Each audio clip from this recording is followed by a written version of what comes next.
Hey everyone, and welcome back for another episode. Today we're going to be going over what Bitcoin is. But before we do, please leave a like, comment, and subscribe down below. And if y'all have any questions related to stocks, crypto, or any other assets, please leave those down below as well, as I love to create content over them and answer any questions y'all may have. And speaking of content, please stay tuned in each and every day as I'll be releasing a new episode on stocks, crypto, and other related assets. But let's get into the real reason why y'all are here. Bitcoin. And what is Bitcoin? Well, Bitcoin is essentially digital money on the internet that can be transferred from any person to any place. It is a way of transferring value from peer to peer. Who created Bitcoin?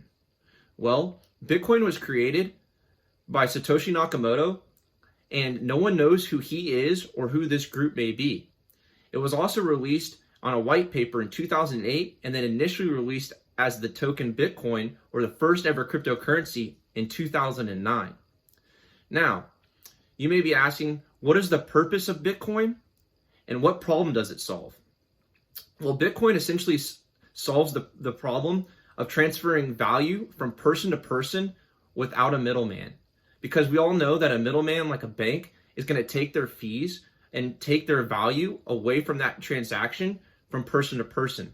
So we're essentially taking out the middleman and creating more value from person to person, which essentially will create more innovation, more equal opportunity for others in the world, and more innovation, which is awesome for what it could do for the future of the world as a whole going forward. So what else do I like about Bitcoin?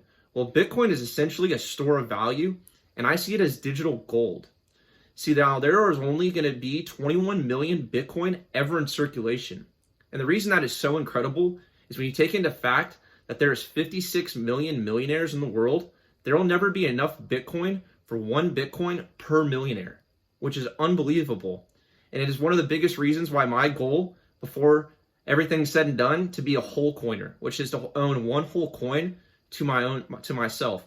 So that's my goal, and I think it should be your goal too, because ultimately, I believe just knowing the fact alone that not every single millionaire can own one Bitcoin makes it that much more valuable. Other things that make it more valuable, in my opinion, and a store of value, are the fact that when the US dollar can basically be printed out of thin air, you can see your value of your dollar shrink each and every day.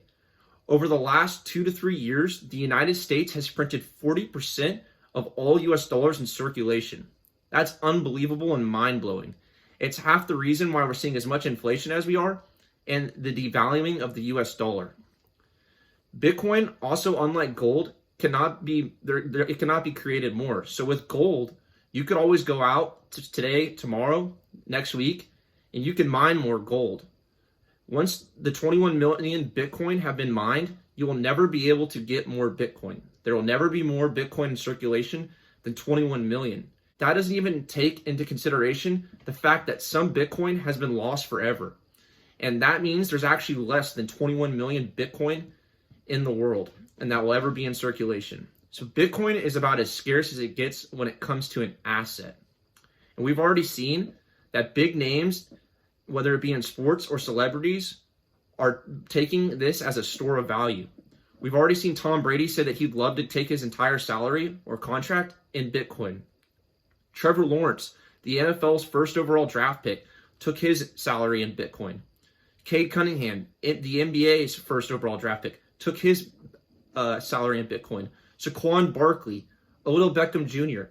These are some of the biggest names in sports taking their salary in Bitcoin. And the reason that I believe they are is they're seeing it, as others are, as a store of value and a way to maintain and keep that wealth. Because with the U.S. printing money out of thin air and 40% in just 2 to 3 years, they've lost so much money in value that their money will be able to buy in the future. So, as y'all can see, I'm a huge believer in Bitcoin, almost as big as Michael Saylor. And Michael Saylor has even gone as far as to say that buying Bitcoin today is like buying land in Manhattan, New York 100 years ago. So there's a lot of people who are just as bullish on Bitcoin as I am. And hopefully this video helped you understand just what exactly Bitcoin is and why I believe that Bitcoin is going to change the future. So thank y'all for tuning in. I really hope y'all enjoyed this video. And don't forget to leave a like, a comment, and subscribe. And if y'all ever have any questions, I'd love to answer and make content over anything you'll have burning questions about. So thank you all again. Enjoy your weekend, and we'll see you in the next one.